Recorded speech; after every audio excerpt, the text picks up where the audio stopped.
Hello, we'll be talking about books today. And specifically, we'll be talking about books that I read from July to August. So it's a book wrap up. So if you followed my channel, you probably noticed that I was very short time on a dark academia mood. So I decided to read some books that relate to dark academia. So finally, I read The Secret History by Donna Tartt. And in terms of a show, if this was like more of a show or a movie, it would be definitely in the genre that I might enjoy because it is about murder. And all we know that there is a privileged school, um, and not necessarily privileged school, but privileged course in Greek history, but only accepts very selected students and only like six. And doesn't take in any more students. Class is always filled and so on. And we have this simple person joining the group who basically just pretends to be one of the fancy rich kids, but actually isn't. So it's really like faking throughout the book. But what this book opens as that one of these kids died, and then we see what happened throughout to lead to certain events. So if you study dark academia, every single person says this is like a staple of dark academia, and all the rules are based on this book. So here we are. And then following the secret history, I read If We Were Villains, which is more based around Shakespearean theater. And there's a lot of Shakespearean remarks going around in this one. To be honest, we were kind of in a similar category for me, as I read them one after another fairly fast. In terms of If You Were Villains reads a bit quicker and lighter, I guess, than Secret History. I think one of the criticisms of Secret History was that the chapters were like really long. Um, yeah, but I think I'm not big in Shakespearean sort of history, so I wasn't really necessarily binding in any way to that If We Were Villains.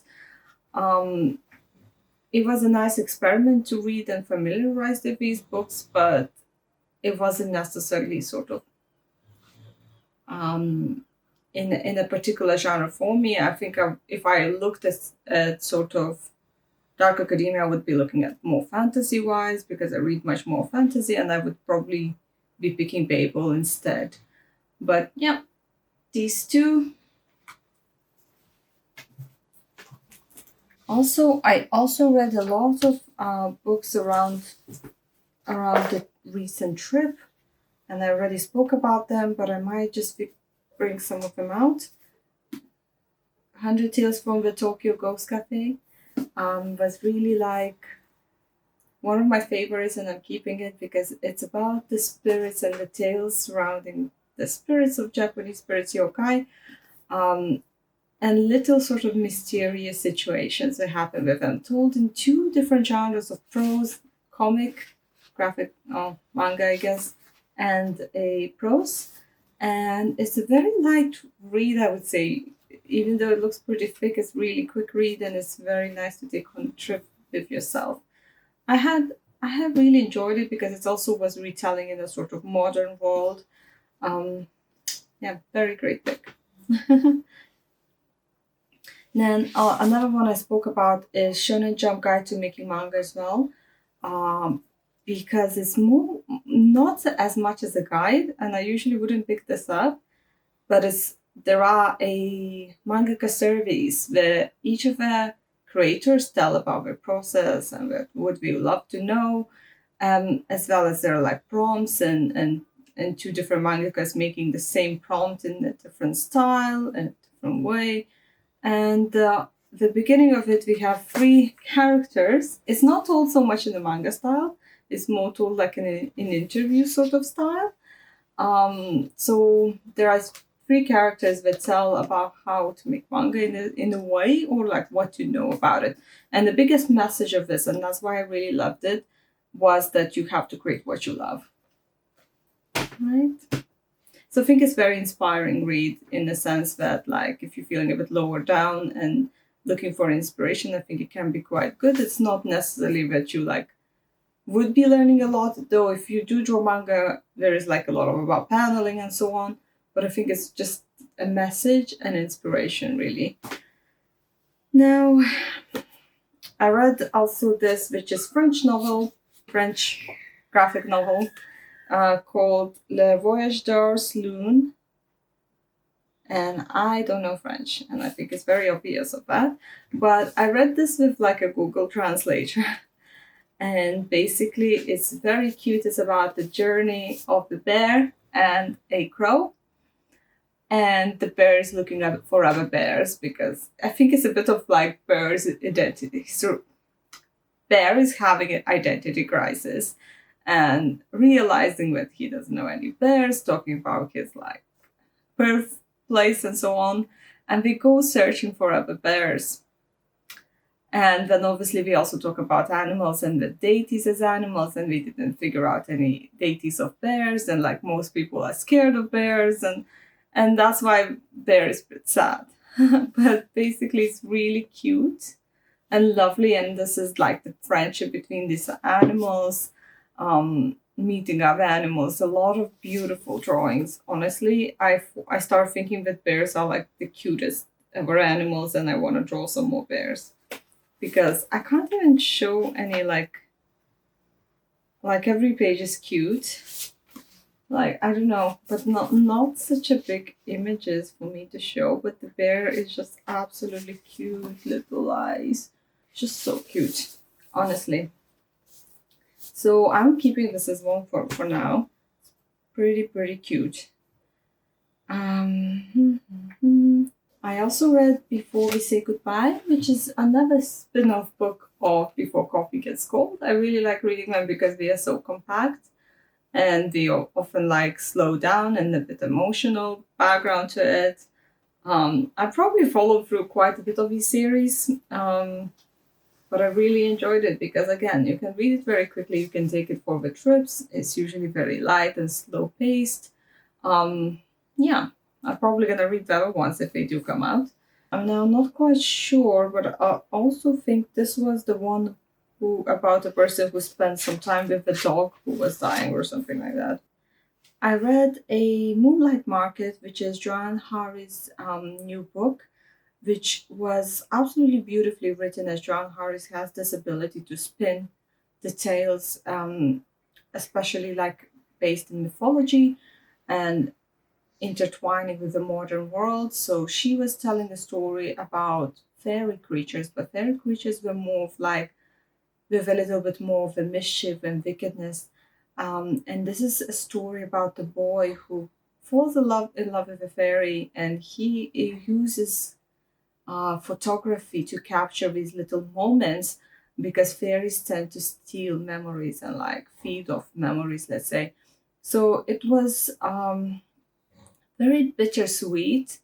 Um, it probably wasn't one of my favorite John Harris stories, but I think it was very beautifully captured the moment of photography and nostalgia of it, especially of the old film, and as well as the bug collectors and like bugs under the glass and that sort of like very nostalgic feel to it in the entire language. And I feel like that's spun wonderfully. I also love that John Harris reads her own books on an audiobook, and it always sounds wonderful in that way.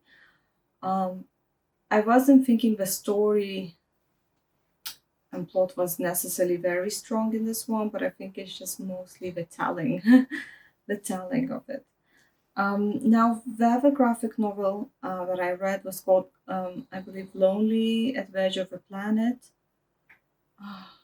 No, sorry, I don't think that's the right name. Let me find. Lonely at the Center of the Earth. That was the name, and it's a autobiographical sort of retelling of an artist and her ways of coping with depression. I absolutely got rid of that book and I don't want anyone to read it because it's absolutely depressing. And if you were not depressed before reading it, you're definitely going to be depressed because it's really just indulging in depression.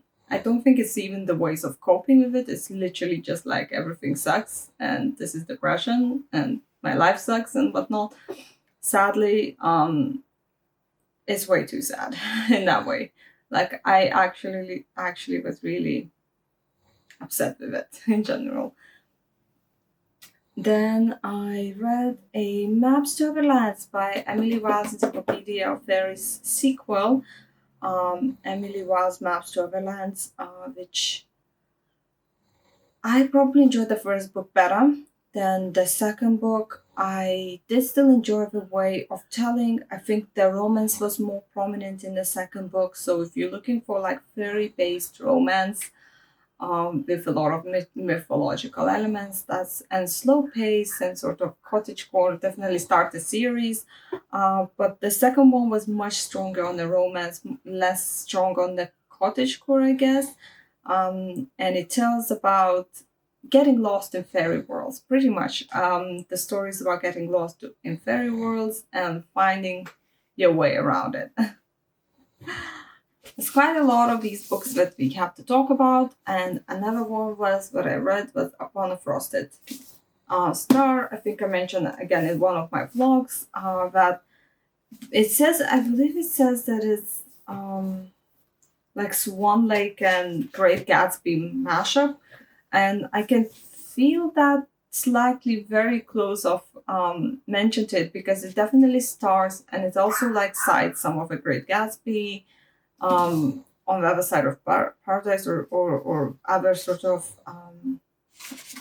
similar works and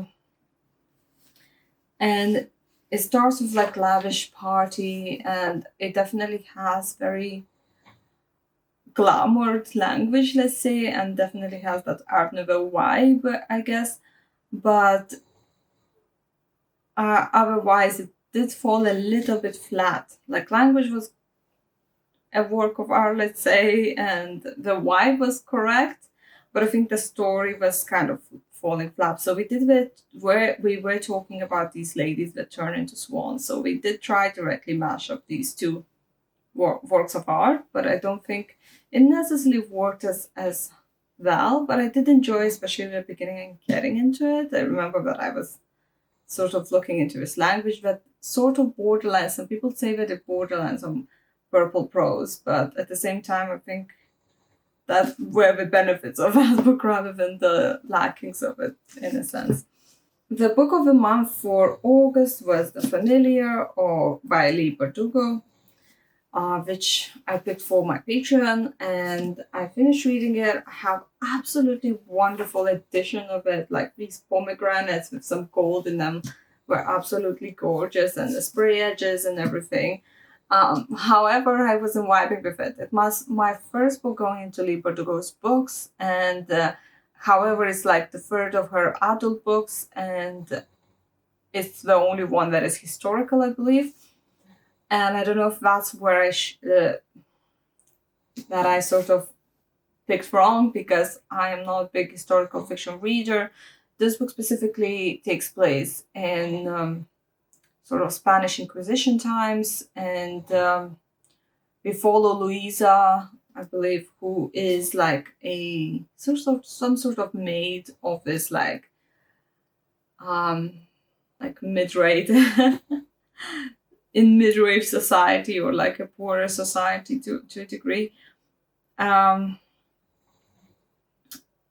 and she has magical powers and she can do little miracles, like for example, make her bread not burn, like little chore like magical abilities. And however, it gets spun into this higher class intrigues and like is being invited to become like a magician in a court, let's say. That's the closest I can tell about this. But basically, she gets involved with a high authority man who is introducing himself as the familiar. And I understand he's some sort of immortal being as well. So we basically have a rich story. Wish story in Spanish Inquisition times. And if you are big on that, and if you are big on wish stories, I would say definitely recommend it. But I think I was taking sort of a break or a lower dip for the wish stories this year. Though usually I'm actually quite high for them. I think I was taking a break of them, so it wasn't really vibing with me right now. Then another graphic novel, because surprise, I read lots of graphic novels. I think I was hitting a slump at some point and I needed something quick to just feel a bit relaxed at the same time while, reading something, and that would also inspire me in pictures, I guess. So I was picking this one, which is called Roaming. It's a graphic novel about, I believe it's possibly, is it, I can't now remember if it's brother visiting his sister or visiting his friend. Um, but basically, it's a person who travels really from Canada, Montreal, possibly into New Jersey and New York. So it's more of a holiday story. So it's a lot about roaming around and exploring and finding new places. It has very big panels, and that's really what I loved is the big panels where it's basically not a lot of text, a lot of big panels of just art, right? I love that sort of things. It feels more like an art book. It's really like lovely. Like you can see that there's only like such a small intervals, and there's plenty of these pages that are just like massive paintings and panels. Another thing that I loved about this book, and I think I have to show this if I can. Here we go. It's actually inside cover. Shows this character very well. There is a plus size character. If you can tell, there's like a plus size character, and I think I really love that. I think we embraced it very much so. So that was two of my favorite things about this book. And also because it's just like a traveling graphic novel, I think it was having that sort of kind of relaxed vibe about sightseeing. And I definitely would say not a bad read. Not a bad read. Quite relaxing. I spoke about this already. It's called Haunted Bookstore, Gateway to a Parallel Universe. Is also something that was lying in the manga section, but it's actually a novelization. I'm sure this exists in the manga version as well, and I probably enjoy the manga better. But it is about bookstore that basically is like a portal for all these yokai spirits. So there's a lot of yokai spirits again. Now I wasn't even though even though I was really into yokai spirits, and this is actually the first book of all the yokai spirits that I was reading at the time. I'm really into yokai spirits, and this would usually normally be somewhere where I'm really enjoying it. It wasn't quite entertaining as much as the 100 stories from the Tokyo Cafe. So honestly, that one is much better for me. But I feel like I could warm up to it. I might as well been in a bit anxious state when I was reading it. So don't quite remember a lot of what happened. I remember there was some of the yokai spirits that were not so famous, and that's one thing that I did like about it.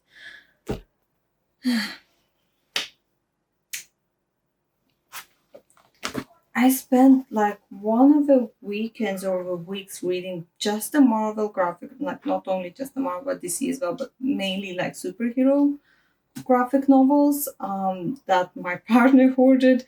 And obviously, this is just a little bit of his collection. So I already again spoke about them. So I read Spider Verse, and I read two versions of She Hulk, which is, I believe, the more classic one and more all newer one, right? Then I read Vane Family Adventures.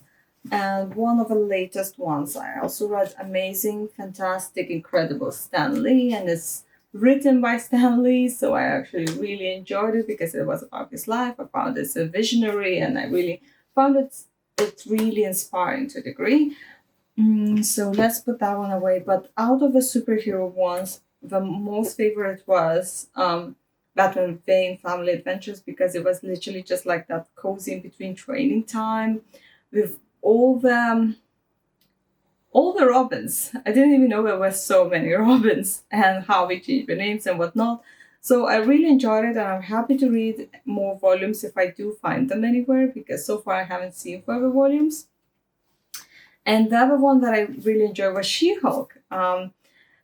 Also finding out that, so first of all, I like old style. I like old style better. I like 2D coloring better. So that's one of the things. And the second of the things is she is portrayed so much better in the old style. She does look more beautiful in this one than in the new one, because in the new one she was flicking between looking like a gray mouse type of character. Then she was a lower and a human, and then looking like a She-Hulk, and she suddenly becomes much more prettier but green. So in this version, she's just like green, strong female lady who's also a lawyer, and there's much more like lowering better shown in this one, and I think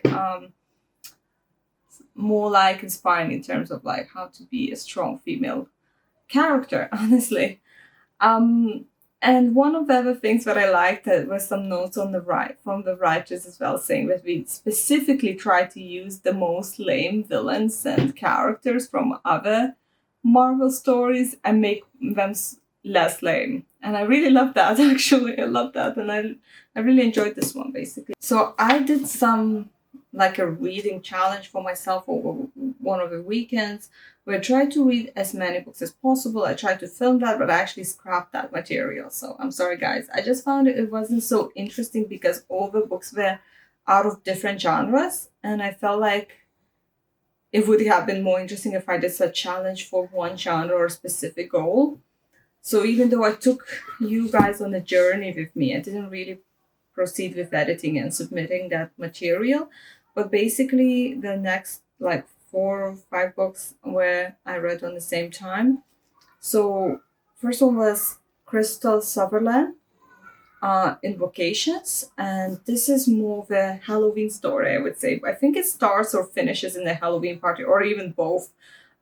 It's a story again about witches. I really wanted it to be more about ghosts, honestly, but it's a story about witches and the witches being killed.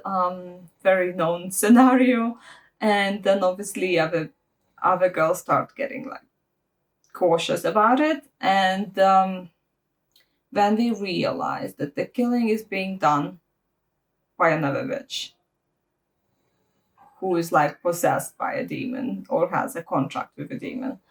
In either case, I just wanted to mention that, but it was quite gory, and it turned gory quite quickly, which I wasn't expecting. And the demon's name was Baal, and something about wearing flesh and all that really reminded me of Baldur's Gate 3 and Orin's story. Honestly, once it all clicked in that direction, I couldn't unsee it. So I want to say that's how I would frame the story. Again, wasn't quite for me. Also, a lot of teenage vibes. I think when I got into it, even from the beginning, there was a lot of teenage vibes, and then some places it didn't feel as teenage, and then suddenly it gets back into that vibe. But I think it's definitely young adult, even though it's really gory. Here we are. So that was one of the books. Also read Uncharted, because I was really into Uncharted game, and I was like, I have to read it now because there's never gonna be a better chance to read it. And I always get obsessed about things where I'm like suddenly have to research every single thing about a thing. So like if I like something like an author, then I'll be listening to the interviews and I'll be looking at other books of this author and so on. It's kind of crazy. Now, so they were Uncharted. I played both 2 games of Uncharted. I really loved it. I love Lara Croft as well, which has the same vibe and same-ish stories and storytelling. So I was like, okay, let's see what else it exists in. And I found a novel. So Uncharted The Fourth Labyrinth, also the graphic novel as well exists. Sorry, I gone crazy with that. Anyway, so I read the novelization of Uncharted, and it does follow Nathan Drake, which was actually in the Uncharted 4, which I played, and it was more preferred game for me. However, My favorite part of Uncharted is puzzle solving and exploring. Same as Lara Croft. My favorite part is exploring. Well, this is much more action packed, definitely a summer novel. Much more action packed. Like in one third of a book, you already have some sort of ninja assassins, and there's not enough puzzling. So that sort of thing. So it's really a story about them investigating labyrinths that are similar to Minotaur labyrinth that is made by Daedalus. There are 4 other labyrinths specifically dedicated to certain gods. And one of the researchers get killed. So they kind of actually drawn into investigating the murder while investigating the labyrinth type of story. So Sully is also joined on that hunt. Which is the older friend who they also had in a game. And there's another girl who is the victim's daughter.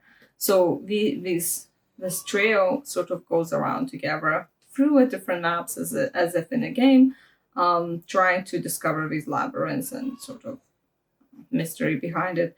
But in any sense, even in the beginning, it starts just right after Nathan is finishing another job and he's being called by to do this job. So it's a never stop sort of action packed book. And that's what I wanted to say. It's very fast and it's mostly action, it's not enough exploration. Now, I finished Terry Pratchett's Mort. And personally, I think the dialogues obviously are interesting. How Terry Pratchett writes dialogues, how it's a bit funny and sarcastic. So you can get that sort of thing in here. It's one of the novels of Discworld, but this one particularly follows Death, who offered a job to this young man called Mort. And basically, Mort is doing apprenticeship under Death. So we just do that sort of story. And again, wasn't my favorite.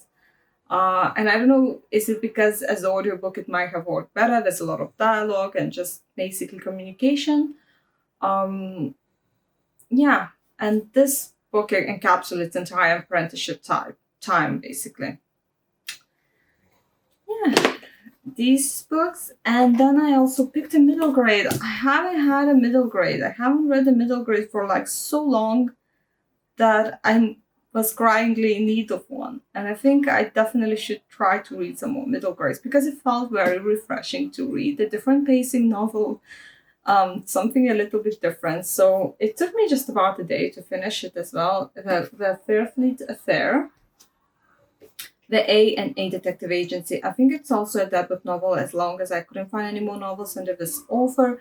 It is one of the puzzle ones, sadly. Like sadly, but also a good thing because as I mentioned with Uncharted, puzzles are my favorite thing. But it is a mystery. So there is a museum that collects all sorts of mysteries in it. And the museum's director has died.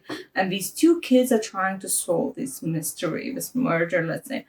Understand what's going on. They're generally drawn to mysteries, but the fun fact was that actual puzzles were in this book, and I was very much excited about them. However, again, a bit of a too much historical touch to it, and they're talking about this Fairfleet family, and I wasn't getting really attached to the characters, and that was the downfall for it. However, the puzzles were very, very smart. I know from my own experience, I was asked to dumb down the puzzles, so writing for children, so I know how difficult it is. And these are very smart. They include like Shakespeare, and they are probably higher level, I would say. But it was quite a fun one. I think I kind of enjoyed it. The only downfall, I didn't get to like the characters, and I wasn't caring much for the characters, which in comparison to puzzles is probably a bit more important thing for me. So yeah, so it would score low. Like if I was ever scoring my novels, it would probably get lowered by that specific fact, to be honest. Here we are. Lovely. Then I also read this book, The Dalerga Dream Department Store. Again, saw lots of people reading this one. And was happy to try and see what I think about it. Also very quick to read. I picked it on a journey, so I love books that are quick to read and portable. But basically, this is very unique setting of the time when stores are selling dreams, and this particular store is selling dreams that you need, not what that you want. And we follow a character who goes to get employed into the store. And also, we do suggest there is another sort of continuation of the story because there is a preview at the end of this book. Now, I know lots of people raved about this.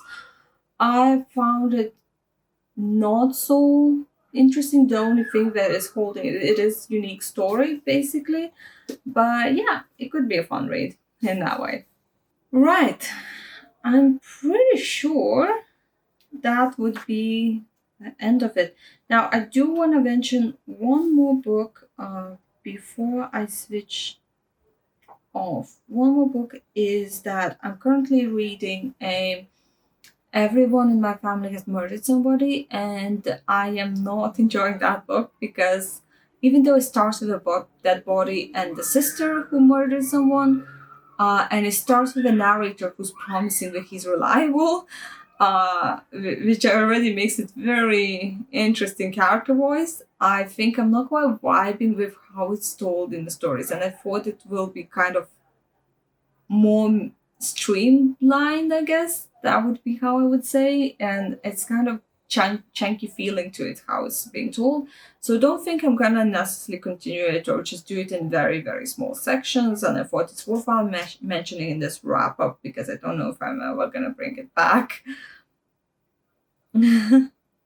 So anyway, these are sort of books I read for July and August. So clearly a widespread of very unique books as well. There's a couple that would suit the Halloween pick as well. There's a couple that you can write down for next summer, and a couple of weird ones. But every like yokai book definitely suits. You can still read for Halloween season and autumn because we're kind of cozy. Some of the other ones, like Invocations, with definitely the autumny stories, and obviously Dark Academia is autumny stories. So there's a lot you can just bring out into the next season. While like Uncharted and like some of the graphic novels and Roaming as well would probably the Dream Store as well would be probably more into the summer season. So there's a very nice spread of the books and different genres to read. And I hope you enjoyed it, and I'll see you next time. Bye.